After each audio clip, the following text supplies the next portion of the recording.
Salam saudara-saudaraku. Hari ini saya bersama seorang anak Tuhan yang puji Tuhan sudah bertobat. Saya akan wawancara beliau ya. Salam, saudara, namanya siapa? Shalom, selamat siang. Nama saya David. Nama lengkap saya David Fernando Siahaan. Tapi selama saya ada di dunia masa lalu saya, atau saya berada di dunia yang tidak pernah Tuhan kehendaki, saya bernama Devina. Waktu itu, ya. Devina itu, ya? Ya, betul. Waktu itu saya merasa hidup sudah tidak berarti lagi kalau saya harus mengupas masa lalu saya. Tetapi waktu juga yang membuat saya merasa jenuh dengan masa lalu saya. Di mana tuh? Jakarta atau di Bekasi? Waktu itu saya diajak teman saya untuk tinggal, hidup dan menetap di Bali. Oh, di Bali. Ya. Berapa lama di Bali? Karena saya salah satu guru Inggris International yang juga memaskapai beberapa bahasa asing termasuk Belanda dan Prancis. Jadi waktu itu otonomi daerah di Jakarta tidak memungkinkan untuk saya bisa menyuarakan suara saya. Maksudnya karena saya juga ada untuk mempromosikan pariwisata. Sedangkan tamu-tamu saya menyatakan bahwa Jakarta like LA, Jakarta seperti Los Angeles atau New York, jadi tidak bisa untuk dijadikan pariwisata. Saya tidak begitu menyukai Jakarta, karena Jakarta sebagai kota besar sama seperti kota-kota yang ada di Amerika, tetapi Bali atau beberapa kota lainnya seperti Pulau Samosir, Taman Bunaken atau tempat-tempat lainnya memungkinkan saya untuk bisa menetap di Indonesia. Dan Terus? saya memulai kehidupan saya itu di Bali, sebagaimana saya merasakan bahwa ternyata diri saya harus membuka semua keadaan atau kelemahan yang saya punya untuk menjadi seorang LGBT international. Dan saya membawa banyak teman-teman saya pada waktu itu, dan mereka sudah ada yang bertobat dan juga ada yang belum. Jadi berapa lama lo jadi LGBT? Berarti jadi sebagai apa kalau LGBT? Bagiannya apa? Kan LGBT, lesbian, LG, gay, biseksual, transgender. Jadi bagiannya di mana? Saya bagian yang transgender. Transgender ya. Oh, transgender ya. Iya. Levina ya, Iya. Levina. Jadi Levina. berapa lama di Bali sebagai transgender itu? Iya. Berapa tahun? Ya, awalnya dibuka dari betapa pergaulan itu membuat saya menjadi sesuatu yang berbeda, dan pergaulan juga yang membuat saya menjadi sesuatu yang inilah diri saya dan inilah kehidupan saya, dan saya tidak menyukai sebenarnya hal itu. Tapi karena tuntutan profesi dan tuntutan dari sebuah pergaulan dan sebuah peradaban hidup, maka saya tidak menjadikan Bali itu sebagai Sodom dan Gomora pada masa lalu saya. Tapi kenyataannya seperti itu. Saya harus berubah menjadi apa yang Tuhan tidak inginkan, dan berubah menjadi apa yang tidak seharusnya saya lakukan. Tetapi pada saat itu keadaan yang harus merubah saya dan harus menjadikan saya untuk menjadi seorang transgender. Jadi di sana berarti rambutnya panjang dong? Enggak? Atau begitu juga sama aja? Rambutnya sempat sepinggang segini. Oh, sepinggang. Iya. Tapi waktu itu saya pasti melakukan hal-hal yang jadi saya Maaf, penampilannya perempuan dong? penampilannya saya dipaksakan untuk menjadikan perempuan bule. Perempuan bule. Iya. Oh, jadi seperti perempuan bule. Iya, supaya tidak kelihatan banget diri saya yang sebenarnya. Jadi seperti hidup di dua alam atau bahkan hidup di tiga alam. Jadi seperti penjelmaan aja gitu. Di kota apa di sana? Kute apa di mana? Saya menetap di dua tempat. Saya menetap di dua tempat, di daerah Seminyak sama di daerah Tuku Permai. Jadi saya tinggal di Tuku Permai, di perumahan Tuku Permai, tapi saya menetap untuk mengalami sebuah pembaharuannya di Seminyak, daerah Seminyak. Jadi, kalau di sana seperti wanita panggilan gitu? Enggak? Di sana seperti sebenarnya saya bukan si pelakunya, tetapi saya lebih kepada maaf kalau bahasa sekarang lebih kepada maminya atau penjualnya. Iya, penjualnya. Atau istilah kasar germonya. Tapi itu berdosa juga kan, melakukan juga kan? Sama. Itu lebih berdosa lagi. Karena saya harus mengagensikan orang-orang yang yang tidak tahu apa-apa ya, orang-orang yang sangat polos ya, tetapi karena dia membutuhkan uang dan uang itu merupakan sarana untuk bisa menjadikan sesuatu yang besar. Dan sama seperti api kecil adalah teman kita, tapi kalau api besar adalah musuh kita. Juga seperti uang sedikit itu sebenarnya teman kita, tapi kalau uang yang banyak kita bisa melakukan apapun termasuk dosa dan menjadi musuh kita juga. Lalu gimana pertobatannya tuh? Apa yang dialami sehingga mengalami pertobatan? Iya, pada waktu itu saya banyak mengalami perubahan dan mengalami pertobatan tentunya. Tapi itu sangat tidak mudah ya. Pertobatan dan pemulihan itu sangat tidak mudah. Tahun berapa? Khususnya teman-teman saya dan kolega saya dan tamu-tamu saya mengharapkan saya, kamu lebih baik menjadi seperti itu. You much better like this. Karena dengan penampilan dan keadaan kamu seperti ini, kamu bisa mendapatkan semua yang kamu inginkan, dan kamu bisa mendapatkan lebih dari apa yang kamu inginkan. Tapi Tuhan berkata lain, engkau milikku dan engkau bukanlah milik manusia. Jadi seiring waktu yang berjalan, ada masa di mana aku memang membiarkan kamu untuk mempuas-puaskan dulu kamu seperti itu, dan kamu mengetahui hal-hal yang bersifat dosa selama kamu hidup di Bali, di Seminyak. Tapi ada waktunya kamu harus bertobat, David. Dan akhirnya saya mengalami pemulihan, meskipun harus mengalami badai, gurun pasir, belantara, topan, gua-gua yang berduri. Bahkan saya hampir saja nyaris terbunuh oleh beberapa teman-teman saya yang tidak menyukai saya berubah. Oh, jadi teman-teman yang lama nggak mau David berubah ya? Iya, pastinya. Dia pengen David tetap yang dulu lagi, Devina Itu saja setan atau iblis mengintip saya dari manapun, dari celah manapun. Karena pada waktu itu saya termasuk salah satu mami mereka. Saya bukan pemakai, maaf ya, pemakai. Maksudnya saya bukan yang nyebong gitu kan. Kalau di dunia drugs, saya bukan pemakai. Saya memang tidak drugs, tapi saya hanya menjajakan seks. Jadi saya bukannya pemakai, tapi saya pengedar, dan saya penjual dari semua kebutuhan orang-orang. Bahkan ada orang yang baru 1-2 hari tinggal di situ. Kalau misalkan dia penampilannya cucok ada matinya, penampilannya bagus, keren, ini bisa dipakai buat sesuatu yang bisa menjual saya, bisa memakai saya untuk berdagang, dan bisa memakai saya untuk menjadikan saya lahan mata pencarian saya. Itu akan saya pakai, dan tentu saja dia akan saya fasilitasi. Dan beberapa senior saya juga akan membantu saya untuk memfasilitasi setiap anak-anak yang bisa dijual dan mampu untuk menjual. Lalu bertobatnya gimana ceritanya? Apa ketemu Tuhan atau ada yang ngajak atau gimana? Pada saat itu tepatnya kalau nggak salah hari Kamis tanggal 20 Juli 2009, hari Kamis tanggal 20 Juli 2009 kalau nggak salah ya, saya masih ingat sekali. Itu ada seseorang yang mengetuk pintu saya, pintu kos. Waktu itu saya di kos di daerah Seminyak. Itu kos-kosan, salah satu kos-kosan bagus, kos-kosan mahal yang ada di Seminyak. Dan saya bingung, kenapa teman-teman saya semua sudah berangkat kerja, kok saya masih di rumah gitu kan ya. Saya merasa waktu itu saya tidak punya keinginan untuk, maksudnya lagi nggak mood kerja. Jadi saya izin sama bos saya kalau saya sakit. Waktu itu saya masih bekerja di salah satu hotel di Inner Beach, dan saya bilang saya sakit, saya tidak masuk hari ini. Dan bos saya, oke, kamu sakit tapi kamu tetap harus ke dokter dan bikin surat dokter. Oke. Pada saat itu saya merasa benar-benar lemas dan gak pengen kemana-mana. Minum air putih pun saya nggak suka. Tapi sekitar jam 3:30 sore ada orang yang mengetuk pintu, dan saya malas banget bukain. Tapi orang itu terus mengetuk pintu saya, pintu kosan saya. Akhirnya saya bukain dengan rasa malas. Tercantelah rantai seperti pintu orang bule ya, ada saya bilang gitu. Saya bilang 2 orang laki-laki, 1 bule, 1 Indonesia. Saya bilang, kalian mau apa kesini? Saya merasa tidak mengenal Anda, mungkin Anda salah villa atau salah tempat.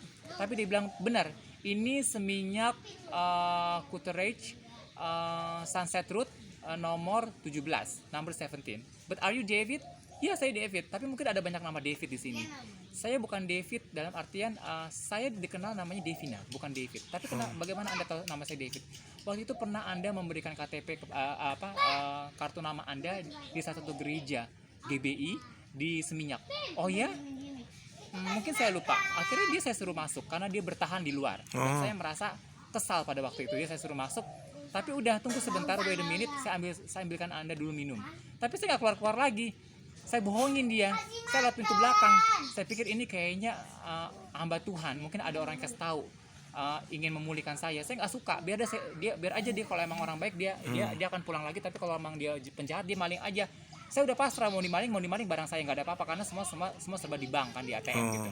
Tapi akhirnya pada saat itu saya buka pintu jendela, saya nggak bisa kebuka semua.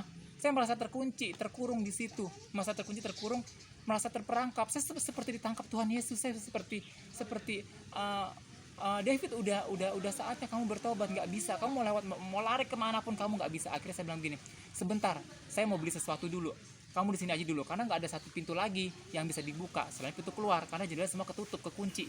Akhirnya saya pengen keluar, lalu dia bilang begini, kamu nggak usah bohong sama kita. Kamu ingin melarikan diri kan? Tidak, saya ingin membeli ini handphone saya. Kalau kamu mau ambil aja. Saya mau keluar dulu, saya mau belikan sesuatu buat kita makan di sini. Saya bilang, nggak usah. Saya kesini hanya sebentar. Saya hanya ingin kasih ini. Ada Alkitab yang harus kamu baca dan ini ada beberapa buku yang kemarin mau kamu ambil nggak jadi. Oh itu aja, iya. Baiklah kalau begitu. Saya nggak jadi keluar. Akhirnya saya ambil Alkitab itu, saya ambil buku itu, lalu dia keluar. Terima kasih banyak. Ya, ngomongnya pakai bahasa Inggris ya. Terima kasih banyak atas semuanya David, atas perhatian kamu. Semoga kamu bisa menemukan jalan keluarnya dalam kehidupanmu, dalam kehidupan kelammu ini. Kehidupan kelam, kamu tahu dari mana sih hidup saya kelam gitu? Ada yang bicara tentang kehidupan kamu, tapi saya tidak mau banyak bicara dulu dengan kamu. Itu saja yang mau saya sampaikan kepada kamu dan saya pulang ya. Akhirnya dia pulang berdua. Saya kesal. Begitu saya mau tutup pintu itu juga nggak bisa ketutup. Iya ya. Cuma bisa nggak bisa kekunci, cuma bisa ketutup. Kok nggak bisa dikunci sih? Nggak taunya saya akhirnya melakukan aktivitas seperti mandi, lalu saya minum air putih, saya minum air hangat, lalu saya baru bisa ada kekuatan sedikit. Lalu saya buka buku itu, buku rohani itu, dan saya lihat tulisan-tulisan dari beberapa teman-teman saya yang ternyata dia pernah bertobat. Maksudnya dia teman-teman yang sayang dulu yang pernah melakukan hal-hal yang sangat mendukakan hati Tuhan, yang sangat membuat Tuhan sedih, dan dia bertobat. Saya tidak tahu teman-teman saya yang mana yang pernah bertobat dan pernah melakukan hal-hal itu. Saya tidak tahu karena begitu banyaknya teman saya di Bali pada waktu itu. 3 tahun setengah hingga 5 tahun setengah saya hidup di Bali. Saya tidak tahu mana teman saya yang sudah bertobat, mana teman saya yang sudah mundur dari kehidupan nyata atau pura-pura bertobat, atau teman saya yang sudah dipanggil Tuhan karena perbuatan dia sendiri, atau yang bunuh diri. Saya nggak tahu yang mana karena begitu banyaknya.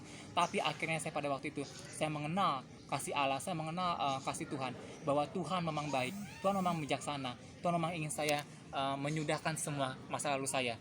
Waktu itu jam 9:30 malam, pintu semua sudah saya kunci, termasuk pintu depan. Tapi saya lupa ada satu pintu di belakang itu, biasanya pintu itu memang tidak bisa dikunci ya, dan tapi pintu itu kok tumben terkunci. Dan akhirnya ada dua teman-teman saya ini biasanya pulang jam 10, jam 11, jam 12 paling malam ya, karena dia juga kan harus jadi guider juga, habis ngajar jadi guider banyak lah. Waktu itu sebagai guru bahasa Inggris, sebagai guru bahasa asing, merupakan ladang mata pencarian yang sangat luar biasa di Bali. Lalu ada orang mengetuk-ngetuk pintu. Saya pikir teman saya bukain, kok di belakang ngetuknya gitu. Saya pikir Efron dengan Elkin gitu. Elkin, kenapa kamu ngetok pintu dari pintu belakang? Kenapa di depan aja? Tapi dia nggak menjawab gitu kan. Akhirnya saya buka pintu belakangnya. Begitu saya buka, saya melihat dua sosok laki-laki, yang satu percis kayak yang tadi datang, yang seperti orang Filipin gitu ya, seperti orang Indonesia lah, tapi dia orang Filipin. Tapi yang satu lagi sosok laki-lakinya lebih seram, tapi kayaknya bule juga. Dia bilang begini, kalau kamu mau, dia cuma bilang begini, saya nggak ingin masuk ke rumah kamu, dan dia tidak memperkenalkan diri dan mereka tidak memperkenalkan diri mereka, dan saya juga tidak tanya ini kalian dari mana gitu kan ya. Langsung dia ngomong gini, kalau kamu ingin menemui kita berdua, dan kalau kamu ingin mendapatkan sesuatu yang lebih besar dari kehidupanmu sekarang, kamu temuin kita berdua di Hotel Inekute Beach Cafe, Clickwise, Blok C 1,2, jam 4 sore. Lalu saya bilang begini, Apa kalian orang-orang yang gak punya kerjaan ngurusin orang-orang seperti kami? Tentu saja kami gak bisa. Kami kerja, kami gak mungkin menemui Anda. Ya sudah, kalau kamu gak mau menemui saya atau gak mau menemui kami berdua gak apa-apa, tapi kamu akan mengalami penyesalan seumur hidup kamu. Nah, saya kaget kan. Ya udah, akhirnya dia keluar, dia hilang. Terus saya kaget, penyesalan seumur hidup saya. Lalu gak lama lagi dia sudah menghilang begitu saja. Singkat cerita, keesokan hari saya merasa udah baik kan badan saya. Lalu saya kerja, dan saya selalu terngiang bahwa kalau kamu tidak mau menemui kami berdua, kamu akan mengalami penyesalan seumur hidup kamu. Selalu terngiang di kuping kanan dan kuping kiri saya. Akhirnya saya menemui mereka, tapi saya telat. Saya nggak mau jam 4, saya setengah 5. Dan yang lebih herannya lagi dan lebih gilanya lagi, mereka berdua ini tahu nomor telepon saya. Dari mana dia tahu nomor handphone saya? Saya bingung. Saya takutnya mereka pengajaran sesat atau lain sebagainya. Tapi saya berpikir, kalau memang sudah Tuhan punya rencana, satu iota pun atau satu insan pun nggak ada yang bisa merubahnya. Karena sesuatu hal ya, seperti Laut Teberau bisa dibelah kok sama dia, ya kan? Tsunami di Aceh, ya kan? Dan lain-lainnya, itu Tuhan bisa perbuat. Bagaimana dia tidak bisa mempertobatkan saya dan dia menginginkan saya untuk bertobat, yang saya hanya sekecil ini, saya hanya seonggok ini, yang diterpa angin, mungkin cuma 2,3 skala Richter atau 2,3 skala Hz, saya sudah akan terbang dan jatuh ke jurang. Dia pasti bisa mempertobatkan saya. Dan pada saat itu, ketika saya ingin menemui mereka berdua, banyak saya tantangannya. Ada aja job yang masuk. Waktu itu belum ada WA ya, baru ada seperti BlackBerry. Ada masuk BB saya, semua masuk, dan itu semua job. Dan akhirnya saya bingung, saya harus menemui orang ini apa enggak ya. Tapi saya terngiang, kalau kamu tidak menemui kami berdua, kamu akan mengalami penyesalan seumur hidup. Lalu saya dengan berat hati saya menemui dia, dan saya meninggalkan job saya yang pada waktu itu terjadi di pukul 5:30, 5:30, dan 8:30 malam. Saya tinggalkan semua job saya menemui mereka berdua, dan mereka bilang, kita datang on time jam 4. Kenapa kamu suka membuang-buang waktu untuk Tuhan? Kalau untuk pekerjaan duniawi kamu tidak pernah buang-buang waktu, tapi kalau untuk saya, kamu selalu buang-buang waktu. Namanya kalian Tuhan, saya bilang begitu. Udah, dia to the point aja deh, kalian mau apa menemui saya? Duduk dulu Mr. David. Dia panggil saya Mr. Oke, bolehkah saya mengenal diri Anda? Saya Efraim. Yang satu lagi namanya Daniel. Dan saya bilang gini, Mr. Efraim dan Mr. Daniel, kami bicara pakai bahasa Inggris ya. Saya tidak punya waktu banyak, karena saya banyak pekerjaan. Kalau emang kalian ingin membicarakan hal-hal yang tentang bersifat rohani, mungkin nggak di sini tempatnya. Kalian salah tempat dan salah waktu. Tidak, kamu tidak pernah salah tempat dan tidak pernah salah waktu. Di sinilah tempatnya. Saya khusus menemui kamu, karena kamu adalah mami dari semua orang-orang yang telah kamu jerat, dan kamu menjadikan dia hamba dosa. Bukan saya aja menjadi maminya, bukan saya aja menjadi penjualnya atau pengedarnya, banyak kok. Tapi kamu salah satunya, dan kamu salah satu yang sangat etnik. Maksud kamu salah satu yang sangat ditakuti di sini. Oh ya? Dari mana kamu tahu? Dari mana kalian tahu? Ya sudah. Kalau kamu tidak mau banyak bicara dengan kami, ini ada beberapa bahagian buku, bacalah dan pahamkanlah, dan tanyalah semua apa yang kamu tidak tahu tentang buku kami yang kami berikan ini. Lalu ini nomor telepon kami, sehingga kamu bisa membacanya, merenungkannya, mempertobatkannya, dan mengajak teman-teman kamu kembali ke jalan yang benar. Pelan-pelan saja David, tidak usah buru-buru, karena Tuhan tahu keadaan kamu sekarang, dan Tuhan lebih tahu lagi ke depannya kamu harus seperti apa. Akhirnya saya tidak mau tahu tentang mereka, tapi semua saya ambil, kartu namanya saya ambil, buku-buku rohani saya ambil. Lalu singkat cerita, semua itu menjadi hampa buat saya, dan saya pulang, dan saya tidak melakukan lagi job saya, dan saya sedih. Ya Tuhan, kok akhir-akhir ini kenapa banyak yang datang seperti itu kepada saya? Apa maksudmu? Haruskah aku balik kepadamu? Tapi kalau aku balik kepadamu, aku kayaknya nggak bisa bantu keluarga lagi, karena pada waktu itu saya sebagai tulang punggung keluarga nomor 2 setelah kakak saya yang pertama. Saya berpikir, nggak mungkin saya merubah hidup saya ini lagi, karena sudah bergelimpangan harta dan bergelimpangan uang. Akhirnya singkat cerita, semuanya berjalan dengan sesuai apa yang Tuhan inginkan, yang Tuhan mau. Saya diizinkan Tuhan sakit, dan hampir 25 dokter tidak tahu penyakit saya ini apa. Penyakit yang sangat aneh dan sangat lucu dan sangat jarang untuk bisa diderita oleh seorang manusia biasa dan berdosa seperti saya. Lalu saya bilang, Tuhan, jika Engkau mau menyembuhkan penyakit saya ini, jikalau engkau mau menyembuhkan dan memulihkan penyakit saya ini, jikalau engkau mau menyembuhkan dan memulihkan penyakit saya ini, mentahirkan penyakit saya ini, saya mau mengikutimu. Tapi saya janji Tuhan, kalau misalkan saya tidak bisa menepati janji saya, kau boleh ambil nyawa aku. Kalau saya tidak bisa menepati janji saya, Tuhan boleh ambil nyawa saya. Bukankah Mazmur Daud pernah berkata, kau boleh ambil semua yang daripadaku, kau boleh ambil semua yang daripadaku yang aku punya, karena memang kau memiliki semuanya ini. Sesungguhnya waktu itu, jikalau tidak ada Dan dan Hawa untuk berbuat dosa, engkaulah sang pemilik Taman Eden dan Taman Firdaus yang paling suci dan tersuci sekalipun. Engkau tidak pernah menyesal untuk membuat manusia, engkau tidak pernah menyesal untuk membuat insan manusia, dan engkau tidak pernah menyesal untuk membuat Abraham dan juga Nuh dan juga beberapa teman-temannya, termasuk Raja Daud dan juga beberapa teman-temannya, termasuk Stefanus dan Daniel dan juga Ishak, dan Abednego. Dan semuanya orang-orang yang pernah berhasil di Alkitab harus juga berhasil di zaman-zaman Alkitab milenial. Akhirnya saya bernazar kepada Tuhan, kalau saja Tuhan menyembuhkan penyakit saya ini, dan saya tidak menepati janji saya untuk mau mengikutimu dan bertobat kepadamu ke jalan yang benar, boleh kau ambil nyawa saya siap Tuhan, karena kapanpun Tuhan mau ambil nyawa saya siap. Pada waktu itu saya sudah tidak tahu lagi harus berbuat apa, teman-teman saya sudah menjauhi saya, dan uang saya sudah hampir 75% habis pada waktu itu. Dan akhirnya saya bertobat dan mengalami pemulihan. Saya balik ke Jakarta, namun sebelumnya saya tinggal di rumah salah satu hamba Tuhan di Surabaya kurang lebih 2 tahun. Dan akhirnya saya kembali ke Jakarta, saya mengalami pemulihan sampai tidak bisa jalan, harus pakai kursi roda kemana-mana, akhirnya pakai tongkat, dan akhirnya kembali sekarang bisa berjalan dengan puji Tuhan, haleluya. Dan semuanya itu hanya anugerah Tuhan. Dan terima kasih atas doa-doa teman-teman, dan yang teman-teman, bagi teman-teman kalian yang belum bertobat, mohon bertobatlah.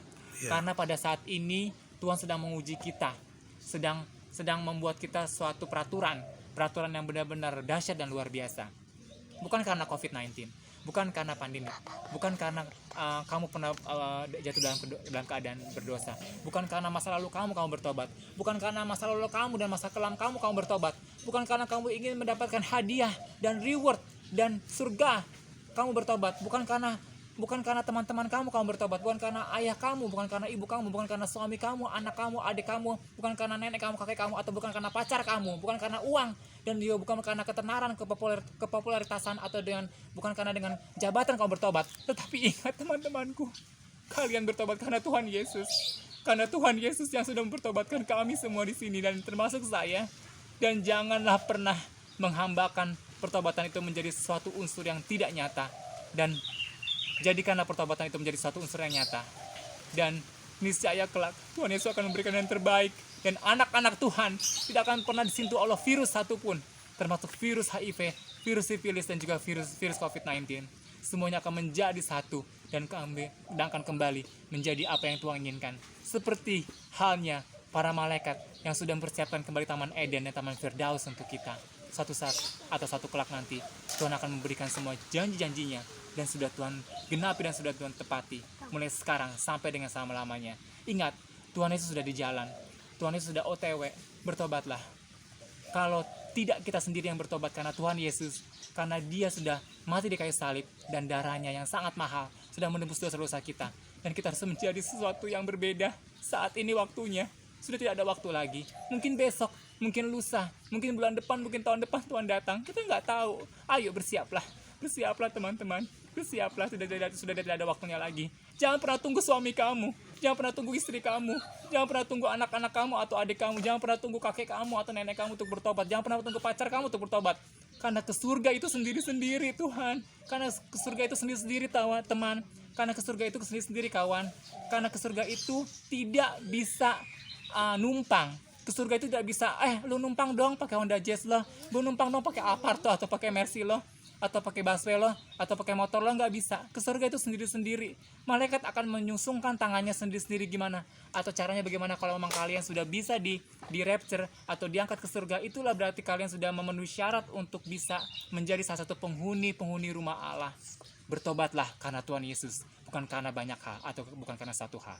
Terima kasih. Saya David Sihaan, dan semoga vlogger ini bisa menjadi berkat bagi kalian semuanya, dan bisa menjadi pertumbuhan iman bagi kalian semuanya dan kita semuanya. Amin. Shalom.